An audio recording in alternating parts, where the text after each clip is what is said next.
Hey everybody, Anthony Dutch, Mile Train Outsider, the Miracle Outsider here with, um, I guess, a negative video. And you can tell by the title what the topic is because this is a topic, and I guess I'm dogpiling on the topic, but with us, I think, which is a slightly different angle from it. I want to talk about YouTube burnout. And while some of what I'm about to say is opinion, it's opinion based on a very deep understanding of several factors being discussed here. All right, let's get down to it. YouTube burnout. People get tired of YouTube, and we've seen the channels. Graham Fulston, Alan Wiles, Dragon Junction. We've heard the rants from Iron Horse and a whole bunch of channels. And that's why I've been wanting to do this video for a couple of weeks and just couldn't. I've done so many takes. I've literally wasted about 40 hours trying to do this video because I just feel like it goes too long and throw too much information in. Okay. First of all, let's explain YouTube. YouTube is not some individual that's out to get you, blah, blah, blah, blah, blah, blah, blah, blah, blah, blah. It's not politically left. It's not politically right. It is a social media platform that has a bunch of humans on it, and therefore it's going to have human societal characteristics. But what YouTube is, it's a corporation. You know, it's owned by Google. Its job is to make money. And how does it make money? Selling ad space. How does it get ad space? More people put up content. And the more people who put up content, the more commercial times they can sell. The more people watching, the more commercials they can sell. And they might even sell products from companies that Google Corporation owns, and they make double money that way. So commercials, product time. So the more people watching YouTube, the more people on YouTube, and the more time spent watching YouTube is more revenue through commercial sales. Now, I think everybody, well, probably not everybody, but most people understand that. What does this have to do with it? Because most people go onto YouTube without planning on making money or being about the money. That's right. You're not. YouTube is about making the money, not necessarily you. And some people go on YouTube with the idea, I'm going to build a channel, I'm going to make money, and more power to them. And YouTube even offers you a chance to make money. You can, after so many if you meet certain criteria, you can monetize your channel. But then YouTube's going to start editing your channel to make sure that they can send your information out to as many viewers as possible. And they'll give you a little piece of the pie. Yes, I am monetized, but not because I plan on making money. Although the money I make off of YouTube allows me to buy one small locomotive a year. I make about $220 a year off of YouTube. Be that as it may, the reason I monetized was YouTube's throwing commercials on my videos anyhow. I might as well get a piece of the pie, even if it's a small piece. And some of the best stuff I do, I don't even get to monetize. So, sort of a double whammy. Anyhow, sidetracking. YouTube burnout. The reason I'm doing this is because, first of all, I don't know whether to talk about it or not, but I'm going to put it out there. Because it only relates to me and nothing else I'm going to say in this video, although what I'm going to say in this video can relate to me. I suffer from manic depression, and I could spend 5 hours discussing how people don't understand manic depression. People think, oh, manic depressives, they're depressed all the time, they get depressed over anything. No, it's not. The reason it's called manic is it's uncontrolled. We don't know what's going to depress us. We can go to a comedy and just laugh, and then all of a sudden, as we're leaving it, we think about a joke the guy told and take the joke and lose the humor part, and we wrap onto that negativity, the sadness behind the joke. We don't do it all the time. That's why it's called manic. It's uncontrolled. You don't know when it's going to come. some ways depression isn't controlled, but it's understandable. You know, hey, you lost your job, you're depressed, you can't pay your bills, you're depressed, a loved one died, you're depressed. That's natural depression, and it's understandable, and everybody can usually relate to that. Nobody tells somebody whose lover has just died, get over it, you'll meet somebody else. You know, you might tell them that 5 years later if they're still upset, but you don't tell them the day after. Um, but manic depressions does react to certain stimuli a little differently. In fact, most manic depressives tend to be more outwardly happy in a lot of ways, partly because they're aware that you never know when it's going to hit you, and you want to be happy while you can before a spout hits you. The people that run around are always negative and always unhappy, always depressed. If they do suffer from manic depression, that's manic depression schizophrenia, which is those are the people that we used to say are not happy unless they're unhappy. Like my mother had that, sadly, and never got it treated, and was a miserable woman her whole life because it was never. I had to learn about it when I studied psychology. But be that as it may, you guys have seen the videos. And it's not that the viewers are manic depressed, or not the viewers, the people talk about are manic depressed. It's that it builds up one or the other, and I'm more attuned to what I'm hearing the people who are talking about having YouTube burnout because of my manic depression. So let's leave it at that, and I'll go from there. All right. This starts with a question that when a couple of channels first brought it up a couple of weeks ago, I had a private conversation with a model train YouTuber that I'm very good friends with. And we talked about, because this person has actually walked away from YouTube a few times and come back, YouTube Burnout, and relatively small channel. And I hope you don't mind me saying that.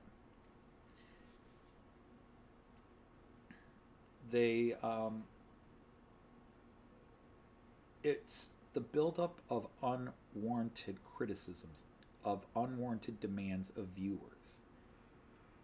Okay, now in my one friend's case that I'm referring to, in mine, I have manic depression, and I think they do as well. We both have it, so we tend to be a little more prone to certain things. But some of these channels, it comes down to a couple of factors. The question my friend and I asked is, why did you come to YouTube? And it's a very profound question. And then follow up, why are you still on YouTube? And people come to YouTube for many different things, but here is why I talked about what YouTube is. Okay? Because the average person who comes to YouTube sees it as a social media platform, and Uncle Buck, Aunt Sally are going to post a video about the quilt they knitted together or stitched together, whatever. And they came to YouTube and posted that video.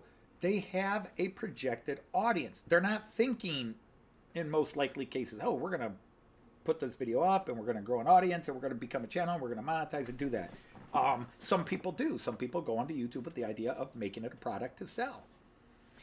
And then they have to stress over quality of video and making sure they hit their target audience and making sure they're come across very professional, and they put a lot of effort into producing and editing and putting out their video and research and blah, blah, blah. And there's plenty of people on YouTube for that. But this is the trap YouTube sets. Because those people that come in with that way, they're coming in with a business model. They're coming in with a artist mentality. They are going to produce some kind of art, like a musician, like a painter, whatever, graphics designer, whatever, in the outside world, they have something they want to sell on YouTube. All the rock bands, we weren't in it for the money. We were in it for, the purity of the music. No, you wanted to make money on it so that you at least didn't have to get other jobs. Yes, you have a passion for the music, whether you're a concert violinist or you're a headbanging rock and roller or a country music guitar twanger. obviously have a passion for the music, and the best thing in the world would be able to do the music as much as you can, as long as you can, and not have to have other things interfere.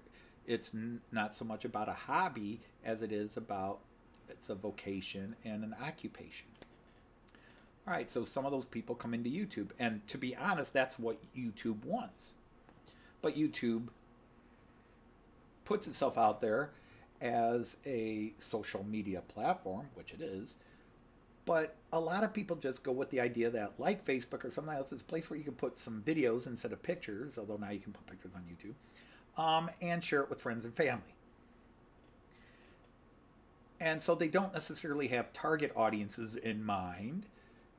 If they think about it, who am I putting these videos up for? Well, I'm putting them up for me. A lot of people say that I'm putting these videos for me, but you're putting them up there because you know some other people are going to see them, but that group of people you expect to see them are family, friends, and maybe a random other person that might be into whatever it is you're doing in that video. You know, because you're either doing it for a projected audience, small wise, or you're doing it for a large projected audience of whomever's going to watch this.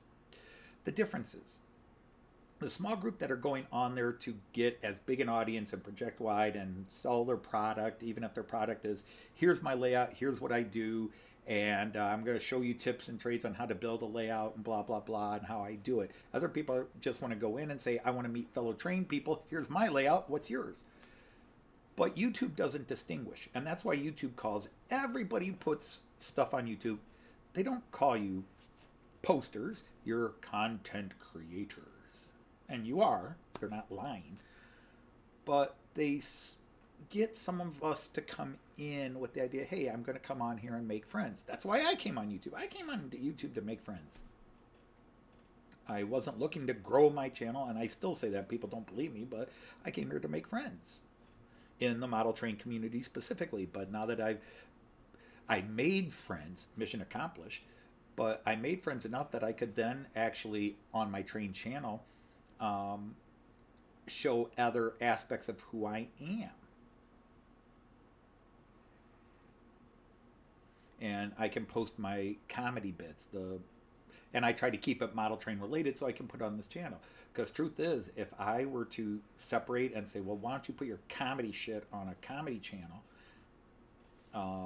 I might spend a lot more time over there and not see the people I came to see, because it's the model trains that pulled us together. And then this other stuff I keep train related, so at least I have a justification for keeping it here. All right. Be that as it may.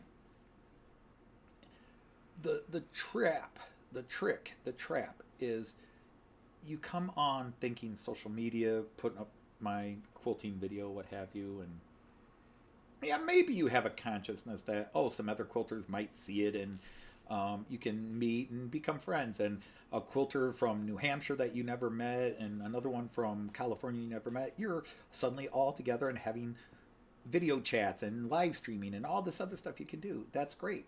But YouTube doesn't see you that way. YouTube sees you as a platform to advertise. So you don't go on, and the vast majority of YouTubers I watch always come on, even now that they've got 10,000, 20,000 subs. Well, I never got in it for the subs. And they probably are honest about that. But I think a few people went in with the idea, I'm going to grow this channel. And there's nothing wrong with that. That's fantastic. You knew what you wanted to do, and I wish you success. I wish you success even if you weren't planning on growing big.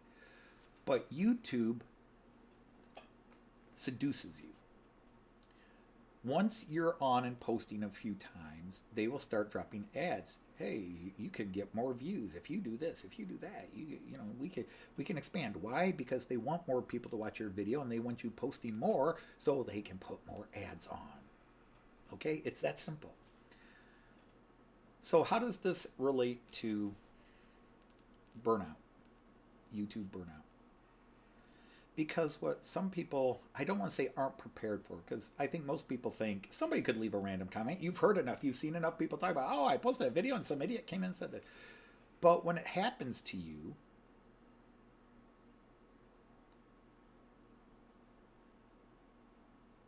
how do you react? And this word being a manic depressive, and people don't understand. People think, oh, I get upset at every comment and every thumbs down. No. A manic depressive, like I said, can go to a comedy show and then it's one of the jokes, just they think about it later and go, that's really sad when you think about it. And it just triggers you, and nobody knows what makes a manic depressive. They've done tests where they say there's certain body, biochemical settings that seem predominant um, in manic depressives. But it's random. Manic depression doesn't care about how happy or unhappy you are in life. It doesn't care about wealth, poverty, gay, straight, blah blah blah. They say some people, like they say in the gay community there's a higher level of manic depression. I don't know if that's accurate, but some studies suggest certain things. But again, I think that's actually just social depression as opposed to manic depression, which just seems to be some kind of emotional mental imbalance and is it even something that is born in you, or is it something that's bred in you based on growing up? Is it inherited, not genetically, but you grow up with a parent who's manic depressive, it's not surprising you're manic depressive. But be that as it may, manic depression, and I'm not saying any of these other channels that are talking about burnout are manic depressed. The thing is, manic depression exposes me to the influences, of that can make people depressed. Because regardless of whether it's manic depression or just depression, regular depression, people that are posting about how they're walking away from YouTube, have quit YouTube, or signing off of YouTube, are not coming on YouTube very much anymore. And the reason this is coming up is because so many channels just recently, almost like a domino, like this channel announces, this guy says, oh, this guy's been feeling that way, me too. And all these great channels are all of a sudden saying, I'm off, I'm done, and have shut their channel down already, or they've taken extended breaks, or they say, I'm not really back, but I'm going to post a video. But they've all talked about it recently, and there's been a spate of them, and that's depressed me because one thing about manic depression is we can be empathetic or even empathic, where we feel the pain on somebody else. But what happens is it is depression. But what causes the depression? Well, a manic depressive, you don't know what causes it. You could stub your toe and all of a sudden you're in depression mode, even though everything's been going great. But all these people talk about the negativity on YouTube, and they all have different factors. But to me, most of the channels I'm watching, not all, most of the channels I'm watching, the depression they talk about is based on the negativity, but specifically the negativity in the comments on their channel, and to a degree the more negative, the increase in thumbs downs. All right, now before I go any further, many channels that where their goal is to grow their channel, I've heard many channels, both small and big, where they talk about my views are down, what do I gotta do, because I've had all these views for a while and now they're going down. And some of the people that are talking about burnout, that is clearly a factor. They are stressing about their numbers because it affects how they perceive their channel. And I think that's a little different than the field I want to continue ranting about here. The channels I care most about, their complaints have been the negativity, not even the feuds between other channels, but the comments on their channels. Now, one of the worst things you can do with a depressed person is tell them get over it. The whole point is, whatever's prompted, it's already started it. Telling them get over it. It's like somebody falls off a horse and breaks their leg and they're screaming in pain and saying, hey, you already fell off the horse, get over it. No, the pain is there. Don't tell a depressed or manic depressed person, have you tried not being depressed? Those are stupid. It's too late for that. And another thing you can always say is, well, it doesn't bother me. Well, that's great that this situation doesn't bother you. Don't let it bother you. It's too late. It already bothered me. And again, I'm not suffering from burnout, but I think part of one of the conditions of my manic depression and even autism and ADD is that I can empathically feel some of the pain they're feeling. And many of these channels are much bigger than me, so what I'm about to talk about is hitting them harder, and it is the negativity. Okay? So, going back to that question, why did you come on YouTube? Well, I came on YouTube to make friends, as I said. I came on YouTube to make friends, and I've done that. Mission accomplished. And I stay on YouTube because I won't see those friends otherwise. Being on YouTube has, with my channel, and I've gotten lots of negativity for all kinds of things on my channel. And all I ever wanted to do on my channel, the whole point of my channel, yes, I realized that I'm going in the model train community, so they're going to want to see I'm doing layout-wise or train-wise. So I put that up there. But no matter what you do, there's some unhappy Harry that feels the need to crap in your bowl of cereal. Oh, your layout looks stupid. Oh, you got all that space and you wasted it. Oh, all you're doing is showing off your fancy trains. Oh, all you're doing... you get these people that just want to crap on you. And as a manic depressive, it's not like everyone depresses me. No, I can throw out 999 of them, but that 1,000th one, that was the wrong one at the wrong time. But imagine getting that. When you go on YouTube, most people came on YouTube just to do things. And maybe you have an audience. And I did that. It's like, okay, I'm going to do the Model Train Outsider just as an idea of a way to introduce what I'm doing on my layout and meet some fellow train people. And yes, I got criticism. I got people that came in that didn't like what I was doing or thought the stuff between me and 2015 was stupid. That's fine. I didn't do that stuff for them. I literally did it for me, to get me in front of the camera.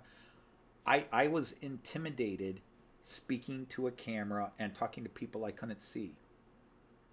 But by creating an interplay between me and another version of me, which represented the mental and emotional debates I had doing model trains, was a way I could do this without worrying about who was going to see the video. Because it was like, well, only my friends and family are going to see this video anyhow, and they'll get the interplay because they've seen me do that, the arguing with myself. My students would see that, and people say, well, you were a teacher, you stood in front of people all the time, why you get in front of the camera? In front of my students or at a book reading when I got my book published and I go in there, I was confident. I believed in my writing. I knew I was a great teacher, and that was a situation I controlled. I don't fully control the situation. I can do my video, but I have no idea what the reactions are on the other side of the camera, and I don't know what's going to come at me. At least in my classroom, I'm in charge with model trains. I don't know anything about model trains. I just run them and go, ooh, cool. All right, but you get criticisms, and well, you can usually just flip them off. But if you get a lot, you start going, But I did that. I had a limited audience I was trying to reach, and the primary goal was just to meet some people. And I met some people, and I really got to know them. I started with German stuff because I was following Miraklin in the German sites, but I slowly shifted gears, ran into a couple of UK channels that did German trains, and they spoke English, so that made it nice, and we could communicate and talk and got to know those people. And then slowly some Americans started coming around. But I did have a little bit of a thought process that as more and more people start coming to my channel, I realized, once again, as an outsider, there are people who don't understand what Miraklin is. So I came up with an idea to do the Miraklin Outsider. And, I did the Miraklin Outsider with the idea of explaining my system. And the idea was I was going to explain Miraklin to friends and family and these people I've gotten to know on YouTube who don't know anything about this. So I'm going to keep it basic and simple. Basic and simple. And this is all the ingredients that lead to YouTube burnout. You have an objective. This is what you want to do. You have an intent. You have a target audience. And this is for the average people. The people that my goal is to make my channel as big as possible and get as broad. You guys have different issues, and that also can lead to burnout. But I think this is what is hitting the people that I'm talking about. And not to put it down, but to show I understand it and maybe help other people understand it. Because anybody puts up a video, you're going to get criticisms. And when you're in the model train community and you're showing your layout and your trains and you're showing a new model, you're going to expect, well, some people aren't going to like it. They're not going to like the company. They're not going to like the style. They're not going to like the way the layout was built. Whether you weathered or unweathered, there's a lot of reasons people can critique. And notice I said critique and not criticize. All right. But what happens is as you start posting stuff on YouTube, you're not thinking of yourself as an artist. You're not thinking of yourself as a content creator. You're thinking of yourself as Uncle Jack, Aunt Millie, who are putting up a quilt video. But YouTube wants you to grow and expand, and they want you to get pulled into the other realm. And whether you do or not, that's on you. But what happens is if you come in with that, narrower focus of who you're doing your videos for, because that's who you are doing your videos for. You have your target audience. The problem is you're going to get a bigger audience, and people say, well, yeah, and you have to expect that. Well, the problem is people don't necessarily expect that. They, in their brain, they say, well, this is for my friends and family and the men in my quilters club, and this is this and this, and if I meet some other people, that's great. But they're not expecting somebody to come in and tear them apart like Gordon Ramsay tearing apart a bad steak. An ugly restaurant, a sloppy kitchen. They're like, oh, look at this quilt we made. So we come back, you used absolutely wrong stitching mode, and that's actually blah, blah, blah, blah, blah. And you're like, what the? I wasn't expecting that. And the thing is, if you have that view in you, that even if your channel gets bigger, that, in the end, I'm just here to share my love. The problem is, the bigger you get, the more people come in and bring their negative crap, and more people try to crap in your cereal bowl. And I group the negative people into three groups. There's the helpful Henrys, or not so helpful Henrys, the people that they just want to make suggestions to help you. Now, some people put up videos and say, hey, I don't know what to do here. Can you guys help? That's fine. But a lot of times it's, I wasn't asking for help and didn't think I needed help. I was just trying to help. And some people watching this video probably like that. When you're changing that out, you probably don't want to do that. Well, if I screw it up, I'll ask. Well, I was trying to save you before you screwed up. Well, I understand that, but I didn't ask for help or advice at this time. So the helpful Henrys and helpful Harrys, the helpful Henriettas, they can wear you down. Then the other group is the expert, whether you want to call them gatekeepers or rivet counters and so forth. And that can be divided into many subgroups. But the one that gets to me is the super know-it-all who maybe doesn't even know it all but wants to argue. For example, when I was doing the Miracle Outsider shows, I noticed as soon as I was doing the Miracle Outsider show, after 1 year and just doing the Model Train Outsider, I had 225 subscribers and my videos got 200 to 300 views. When I started doing the Miracle Outsider, I went from 225 to about 550, 600 real fast. And my videos were getting 1,000, 2,000 views with all kinds of people going, oh my God, finally somebody's doing it in English. I've been waiting so long for somebody to do it in English.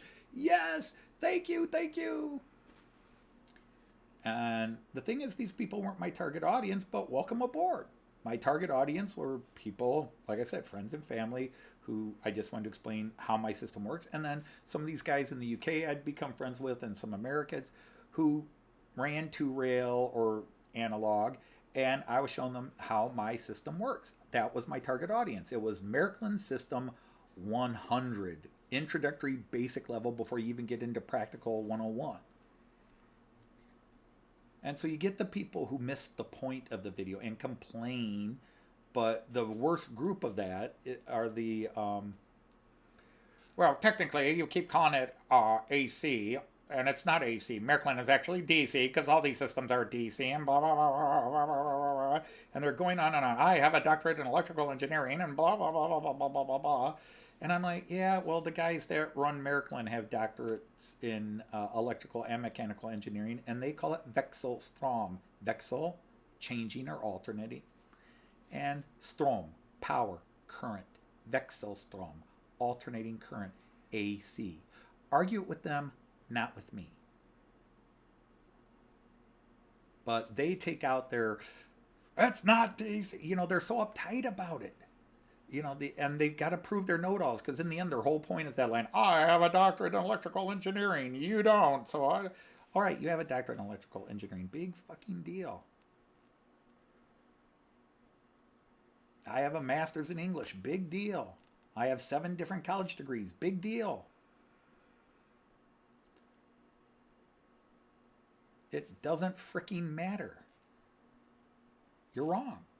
But you're playing the know-it-all. That's going to explain it all to me, and you're totally missing the point, which is, even if we're talking AC or DC, my father was an electrician. I know the difference between how AC works and DC works, and I'm explaining this to people who might not know those basics. You want to argue doctorate level idiocies when I'm just trying to explain basics to somebody who surely doesn't want to hear what you got to say about the matter. They just want to give me it in plain English that I can understand what goes on here. Okay.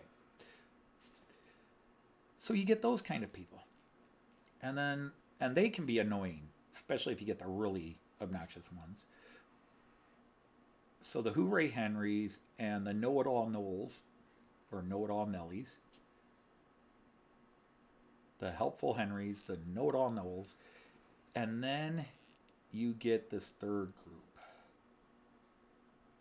the entitled. I won't even give them a name. They're entitled. Whatever it is, they came to your channel, and now you owe them everything. And that happened to me to a degree in when I was doing the Maryland Outsider series. And it starts off innocently enough. People say, oh, that was really cool. Now, could you explain this? Like, well, I'm not getting there yet, but I will get to it in a later video. Okay. But then you get this, hey, could you do a video about this? Well, maybe. I don't know. It's not something I'm planning right now. Oh, well, because you did this, and I was really hoping you'd do this as well. They start to act like you owe them something. And some people just ask you information like, hey, could you explain or give me a link to this place? Okay. I mean, you could Google it yourself, but fine. I'm a small channel. I don't have a lot of comments. I want to be nice. I want to come across as friendly and helpful. Okay, here's a link to how to get there and how to do that and how to do this. Okay, we're good. And then, hey, you're going to do block detection, right?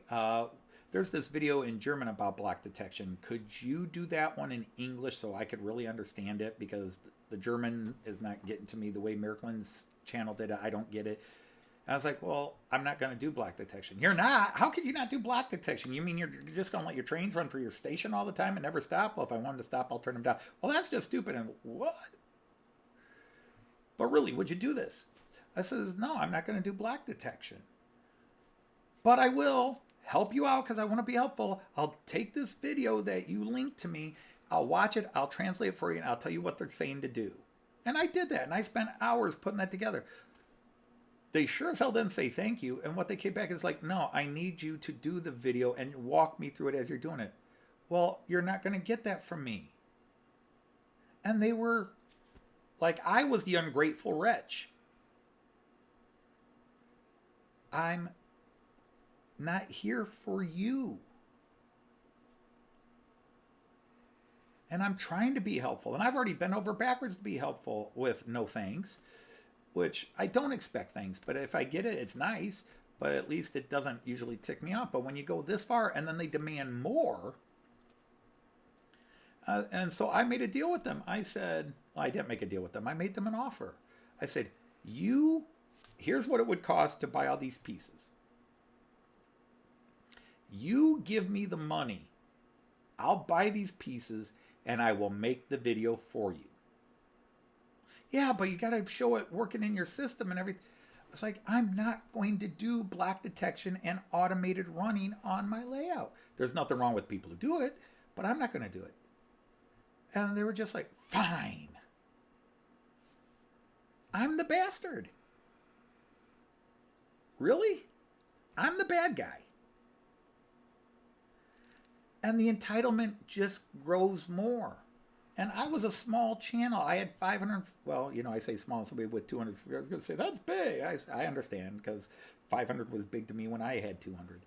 But it was a small channel, but I was suddenly getting thousands of views on each video, and people are asking more and more what I do. And then when I don't deliver everything they want, they're angry at me. And I also hit a point where I was, okay, I'm running out of what I know about Maryland. I was trying to do the basics of Maryland because that's all I know, and I'm kind of wrapping up. And the people just wanted more. And why don't you do a video on this? Why don't you do a video on that?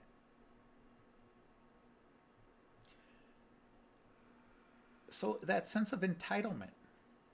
And really there's a fourth group now that I think of it. So you got the helpful Henrys, you got the know-it-all Knowles, and you got the entitled people. And the entitleds can get really bad, because the entitled also includes this subset of entitled people that, yeah, I was watching your video. I think what you were doing is kind of interesting, but the lighting here was really bad, and the sound here was bad, and blah, blah, bad. And if you're going to do these videos and expect to get views, you're going to have to improve this, and this. I was like, well, I really wasn't expecting views, and I did the best I could because I'm not in a studio and I don't have professional lighting. And, well, if you're online and you're going to be posting videos, you should get better lighting and blah, blah, blah. It's like, I wasn't thinking that. I was just trying to talk to friends, and my friends wouldn't complain that much. Or they would say, hey, could you put a flashlight on that so we can see it better, And fortunately, when that was getting at its worst, where I was really getting a little frustrated, I had already discovered live streaming and remembered, why am I here? To meet friends. And I started doing my live streams. And yeah, you got the same group of 3 complaints with that. But there's a fourth group, which is the random bitcher. That you post a video about, hey, look, here's my new locomotive. And you'll get a story about, well, Maryland sucks, and I don't know why you think that's a great locomotive, because it sucks, and Maryland hasn't made anything good in 30 years, and blah, blah, blah, blah, blah, blah, blah, blah, blah. And they go off on their rage about Maryland because they saw your video saying you love this new model. It's got absolutely nothing to do with my video, other than Maryland. And there's the guys that are really random that use your video to complain about water pollution in China. Those are those ones don't get to you. You just, what the hell was that? And you delete it, But it's the people that do take something out on you or your channel. They demand something from you and your channel, or they somehow want to make your layout or whatever you're doing better. They want to help you. And there's an old adage, the straw that broke the camel's back. And when somebody finally has had enough, and they maybe mention the one most recent thing that really annoyed the hell out of them, you go, it wasn't that big a deal. No, it was a straw. The straw by itself is not a big deal. But the adage is the straw that broke the camel's back, the final straw. How many straws did it take before you broke? Before it broke your back, before you said, that's it, I've had enough. So to the people that are feeling that, I mean, it's, if you're like me and you suffer from depression, where some of these things get you, because my manic depression I can control, but I don't always control, and I go through lows that I might be in a low when I go to my live stream, but I know my live stream is probably going to make me feel better. But as a manic depressive, my depression, the things that burn me out aren't even things that relate to me. It's watching people like Graham Folston, Alan Wiles, Iron Horse, and some of these other channels that I've been watching lately all just talk about they're fed up with all the negatives, because you have these people, and it all comes down into that entitlement. But Well, you put it up, I can say what I want on it. Because they blame you. And again, if you're putting up videos for a channel to sell a product, then people are going to criticize the product, and you got to kind of take that. But most people who come to YouTube, even the metal train community, even when their channel gets big, they weren't trying to sell a product. In the end, all they were trying to do was share their passion. They weren't trying to sell you their passion. They were sharing it. Hey, this is what I did in my layout today. I think it looks great. How do you think it is? Or I've decided to rip this section out and rebuild it. And they might ask you for advice, like, what do you guys think I should put here? And that's fine. Then you can offer advice. But they're, oh, hey, by the way, Anthony, when you rip that out, what you should put there is this, because your layout needs to have this. And what, again, when you're depressed and a little fed up, what you thought was just a simple advice is the last straw that we're hearing. You're saying I did a lousy job and that I need to do this because I suck if I don't do this. That's not what I said, but that's how it came out. Or that's how we heard it. And you can say, well, that's on you, not me. But that's the problem. You don't know how that person, or you don't know how many straws that person has had to put up with. That's why I always say, everybody talks rule one, and a lot of people ignore it anyhow. But I have rule two, which is part of rule one, really, is don't tell somebody what to do or what you think they should do or offer them advice unless they ask.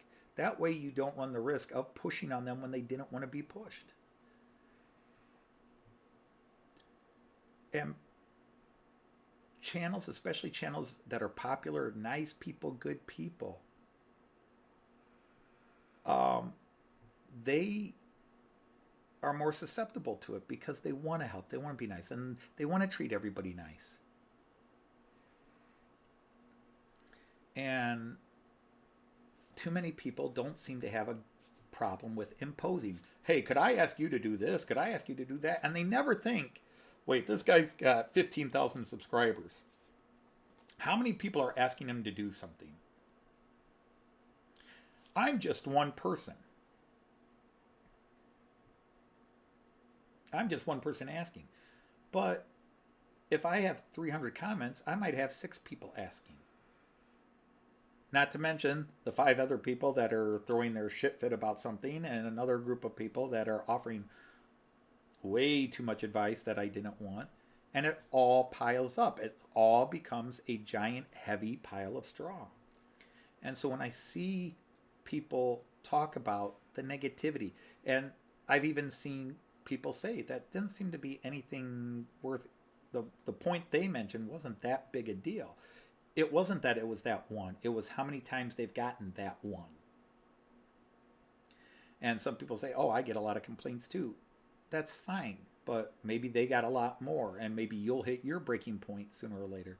Oh, you just got to ignore it. Some people are conditioned not to ignore it, especially people that love to help and be nice.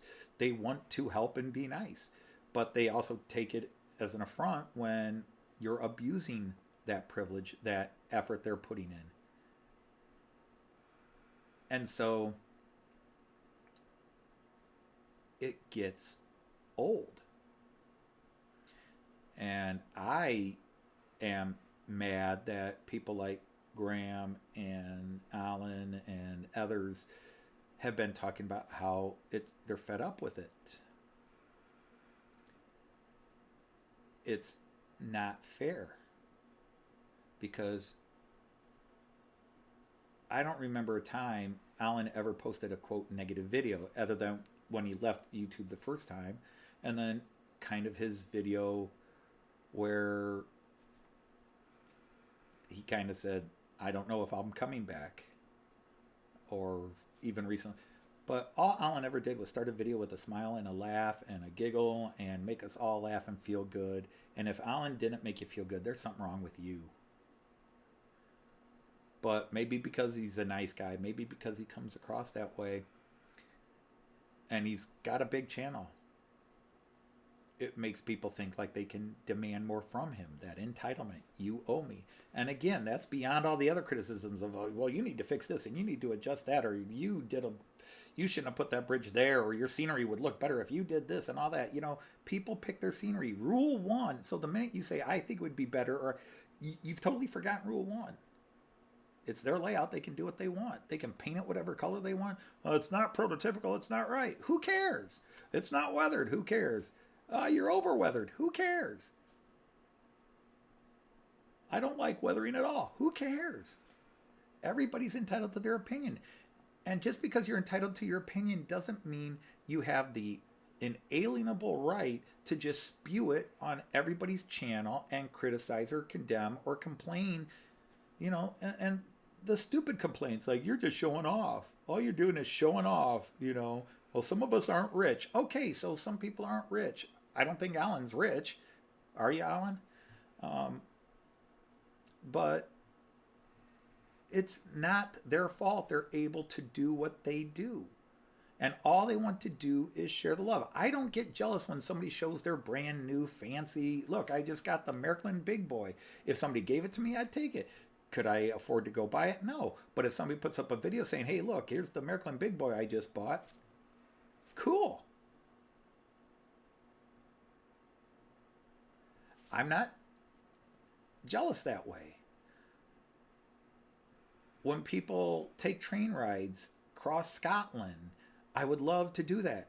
But when they post a video of it, I'm not like, oh, you lucky bastard, you get to do all that, and I never get to. Thank you for showing me a part of the world I may never see. And when we post our vacation videos, yeah, there are people like, oh man, it must be nice to be able to travel all over. I was like, well, it is nice that we've been able to do this. There was a time where it was the exact opposite. We cannot afford to go across the street, but we set our lives up in a way that we could do this later in life. And we do enjoy doing it. And we put it up there and say, hey, you want to see what we saw? And maybe it'll inspire you to go there. Who knows? But we're not responsible, because that's what I want to end this with. Whenever somebody posts a video, yes, YouTube makes it feel like they're putting out art and you have the right to criticize and critique art. But this sense of entitlement, this sense of I can say to you what I want because freedom of speech and all this other bullshit. No, just because you have the ability to do it doesn't mean you should do it. And you don't have the right to demand more from any YouTube channel because you're not their only audience. And when you complain about sound, light, background, well, you should pick up the dishes or your background. If you're looking at the dishes to begin with, then you probably have an OCD of some problem, because I turn on the channel to look at trains and there's trains. Now, if the dishes are piled up and I can't see the trains, then you might have a complaint. But the point is, we came to YouTube, the vast majority of us came to YouTube to meet some friends and just share our passion, whatever that passion is. Yes, some people came to entertain. They wanted to put their art out there. They wanted to make people laugh and smile and whatever. Hey, here's my cat doing funny things. Your cat's stupid. That wasn't funny at all. In the time it took you to type that, you could have skipped on to another video that might have made you happy. And that's the problem. When it comes to YouTube, the content creator owes the viewer nothing. Don't owe the viewer a damn thing. It's not our job to entertain you. It's not our job to make our video the way you wanted it made. It's not our job to provide you with what you want. You Googled something, it gave you a link, so you watched my video. Oh, you didn't talk about what I wanted to talk about. I want you to talk about what I wanted you to talk about, and you didn't talk about it in this video, so do a video and talk about it. No, I don't have to. Well, your channel sucks. All right, there's a billion other channels. Go to them. In the time it takes you to write a criticism or a bitch or whatever it is, a helpful critique, you could have moved on and found something that appeals to your estate. We don't have to. Nobody on YouTube has to. We're not paid. We aren't charging you a dime. And you chose to click on the video. The video didn't just suddenly say, watch me, you have to watch me now. You clicked on it. Well, I don't even know why this crap is in my suggestions. I don't know either. Okay? I didn't put it there.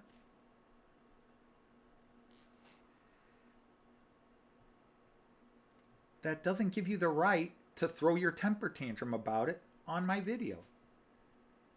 Because I put a video out there. You're free to ask for information, but don't get mad if I don't give the information you want, or don't get mad if I don't do what you wanted me to do. And I'm a smaller channel, and I don't get that.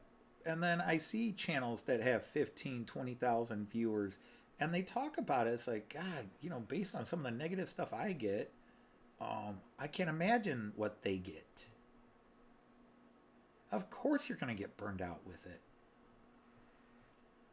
And it's annoying, and nothing I'm going to say in this video is going to change anything. It's just sort of another video where, to the people that are feeling it, I see you, I hear you, I understand, and I hope other people that maybe, why are you getting so upset over this? Because it bothers them.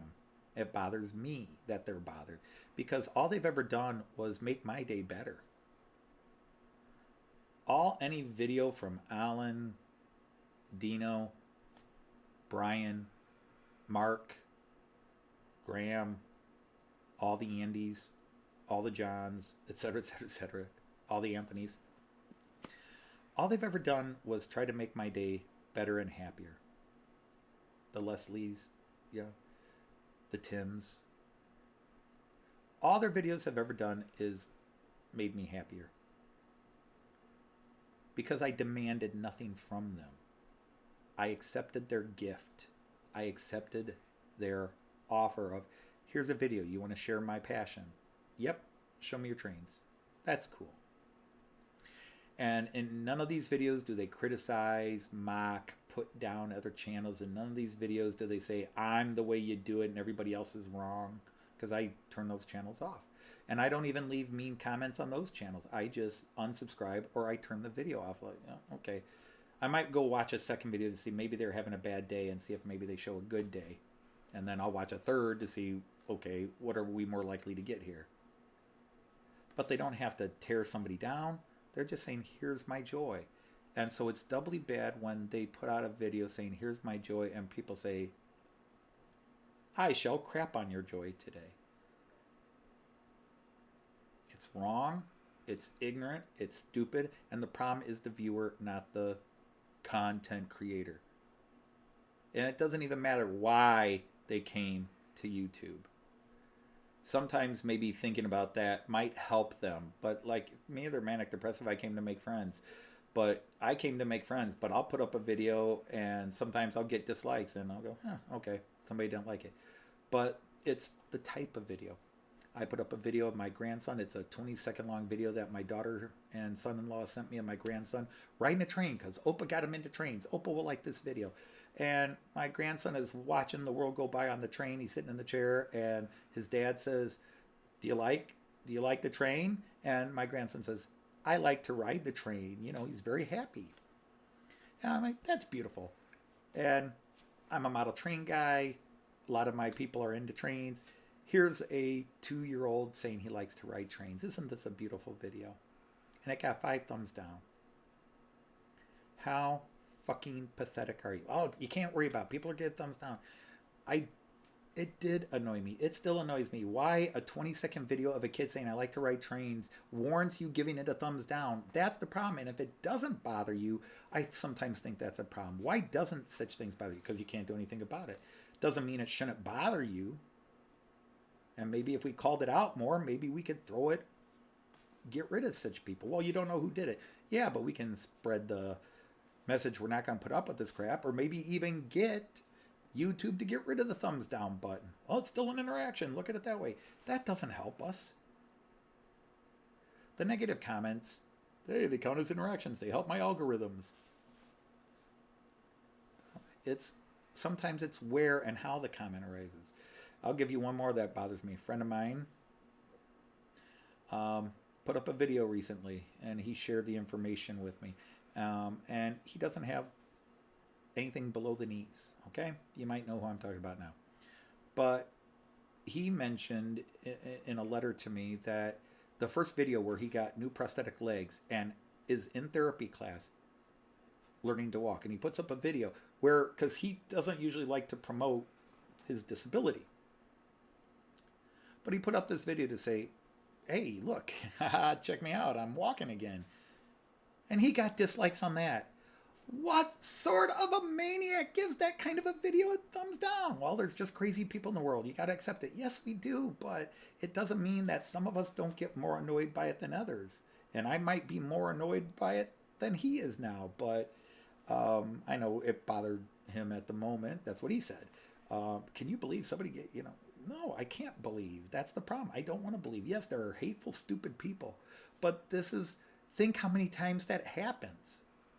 And then when somebody like a Graham says, I'm just low and I'm just not feeling it, YouTube's got me down. Well, it's not YouTube, it's you. And of course, most of you, it's not you, but it's the people that just feel the need to throw, vomit their vile onto somebody's channel because you decide to use them as your pissing urinal. It's not cool, and it sucks, and it won't change to a degree. And that's why I want to end this with the people that talk about walking away. I understand. Walk away. Take a break. Do what you need to do for you, because you're what's important. It's sad, but I understand. I get it. And I hope most people would, because sometimes even people who love you are like, oh, well, you just got to let it go. Depending on your personality, sometimes you can't. And, well, that's their problem. That's your problem for not being able to let it go. Well, maybe you've got a few straws to go on your back, and then you'll understand. And maybe we've had the straw already, and our backs are broken. And that's what makes me so mad is this happens to the good people, the nice people. And most people are good and nice people. But there does seem to be people that just seem to be willing to go out of their way to really do something good. Sometimes are the ones that get the lowest kicks in the groin, so to speak. And it's annoying as all hell. It gets to me big time. And so if you feel like you need to walk away from YouTube, walk away from YouTube and don't regret it. But I'm going to ask you this. If you walk away from YouTube, walk away. And people don't understand that criticism. When somebody criticizes something you did on your layout or something else, you lose the joy of modeling your trains because you come down, you look at your layout, and you look at that section and go, oh yeah, that guy really ripped me in. So even if you're off YouTube, that shit stays with you. That stink stays. The crap they laid in your bowl of cereal, that smell lingers, even if you get away from it. So because of that, I want to ask those people, don't close your channels down. Don't shut them off. Walk away from YouTube, turn it off. Watch whatever you do watch that makes you happy.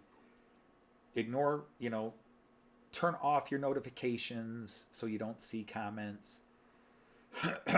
Don't watch YouTube at all. Whatever it works. But leave your channel up, even if you have to put it on private mode and even create a hidden ID. I've got a couple of friends who do that where they just have a generic YouTube account that they don't have any videos on. They just can watch people without, reading the notifications, comments from the other channel. So just, put it in a highlight mode, whatever. And the reason I ask you to do that is a selfish reason. The more generous reason is that you'll eventually, more than likely you'll come back, and rather than having to start all over and explain who you are and what you are again, it's already there and people can go back and see the old stuff. But that's the selfish reason, because even if you have to remove yourself from us, I would like you to leave something of you behind. Even if we can talk offline, not everybody has that ability to talk offline with you. And so many of us love you guys and love your channels more than the haters, more than the negative comments. But I know the negative comments add up. But the best way I can explain this is because this is a angry video, it's a sad video. A small group of us had a friend in the model train community, Chris Whittingham, Hales Heritage Railway. Chris from Hales Heritage Railway. And I got to know Chris over a 3-year period, and we talked offline, and he used to live stream, and I loved going into his live stream, and he was a bit of a curmudgeon at times, but it was always with a wink in his eye. And he was funny, he was witty, sarcastic, snarky, but he was a joy to watch. And Joyce and I got to meet him in Edinburgh, and he was so smitten, and he was smitten with Joyce, which in a way that I don't have a jealousy bone. I love it if somebody loves Joyce's, 1/10 as much as I love Joyce. But he was smitten with her, the voice of an angel, he used to always call her, when she would sing for him. But we got to meet Chris, and 5 weeks later he died. 6 weeks later he died. And it's sad. And when Shirley, his significant other, passed away, not too shortly thereafter, what a blow to the family, there was discussion about shutting his channel down, and they didn't. And I am grateful, because every now and then I go back and watch a Chris video just so I can see his face, just so I can hear his voice and pretend he's still around.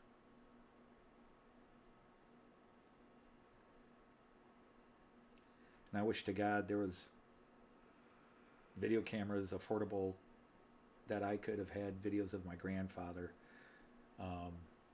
and hear some of his stories again, and just see him and remember, because I'm forgetting what his voice sounds like. I remember his face, and I don't even have pictures of him, but I can usually remember his face to a degree, but I struggle to remember his voice. And it would be awesome to have that again. And to these people that are leaving YouTube or taking sabbaticals from YouTube, the only thing I would ask is that do what you got to do, but if you can, just leave your channel there for those of us that just may never see another video from you again, because you're not going to do one, but we can go catch an old one and just remember the smiles you gave us and the laughs you gave us. And have that little piece, that because you put so much out in the world, that for people to take advantage of it, for people to not understand the point of you being on YouTube was not to coddle, mollify, entertain, or inform them the way they wanted, is that in the end you were sharing your passion. You were sharing your love of the hobby, and you asked nothing from anyone. You didn't ask for donations. You didn't ask for anything, and there's nothing wrong with that either. You didn't ask for anything from anybody. You just said, here's what I did today. Here's a funny story. This was funny. All you did was give us love and fun. And it's a shame there are some people in the world that just feel they got to piss on that because they want more or expect you to give them what they want instead of letting you be you. So with that said, I'm going to post this video an hour and 3 minutes, expecting very few people to watch it. And this is only my 50th take of it over the last 2 weeks. Imagine 50 takes of anywhere from 40 minutes to an hour. But I think I'll post this one and just call it done. So, yeah, it's like I said, I'm not even the one suffering it, but I'm empathetic to the people that are going through it, because when these people leave, they have to leave or step away for their own sake, but we all lose them. And when all they did was something good, and I'm not going to talk about channels where some people had good channels, but man, they could be real douches at times on their channel and feel the need to tear down other channels. These guys never did that. These guys, all they've ever done was talk about their love of the hobby in different ways, different styles, but they shared their passion. That's why I was subscribed to their channels. It was their love of their stuff. And they did it in a way where it was never judgmental. It was never condescending. It was just, here's what I'm doing. I'm having a good time doing this. And then people just want to take that down and tear it down. And I'm sorry. I'm sorry for all the assholes in the world that take away what the good ones are doing. And I know that means nothing, but and like so many of the people I criticize that caused the problems, there'll be some people that miss the point of this video too. It's hard to see so many people in this hobby taking a lump because other people just can't help themselves. So on that note, I'll say, Auf Wiedersehen, tschüss, and for God's sakes, happy trains, right? Take care.